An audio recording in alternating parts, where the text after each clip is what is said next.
প্রশাসনিক অস্পষ্টতা, শূন্যতা এবং সিদ্ধান্তহীনতার সুযোগে দুষ্কৃতিকারীরা ঢাকা সহ বাংলাদেশের বিভিন্ন স্থানে অগ্নিসংযোগ, ভাঙচুর, লুটতরাজ চালানো শুরু করে। রাষ্ট্রীয় বিভিন্ন স্থাপনা ভাঙচুর, লুটপাট, থানা জ্বালিয়ে দেয়।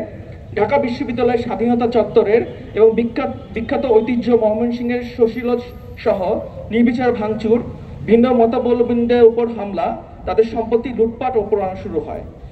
একই সঙ্গে সন্ধ্যা থেকে খবর আসতে থাকে যে কিছু স্থানে ধর্মীয় ও জাতিগত সংখ্যালঘু ও তাদের বাসাবাড়িতে, ধর্মস্থানে উপর্যুপরি হামলা ও লুটপাট অব্যাহত রয়েছে।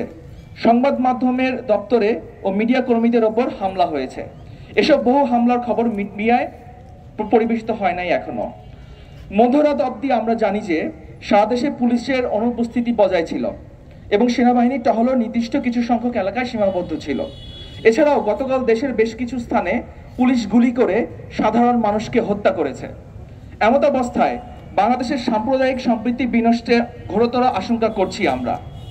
পুলিশের অনুপস্থিতিতে সেনাবাহিনী নাগরিকদের সুরক্ষায় এগিয়ে না এলে এবং বাংলাদেশের শিক্ষার্থীদের গণ অভ্যুত্থান নস্যাৎ হয়ে যেতে পারে। সাময়িক বিজয় গণতান্ত্রিক রূপান্তরের চূড়ান্ত পর্যায়ে না গিয়ে একটি পাল্টা অভ্যুত্থানের মাধ্যমে সুবিধাবাদী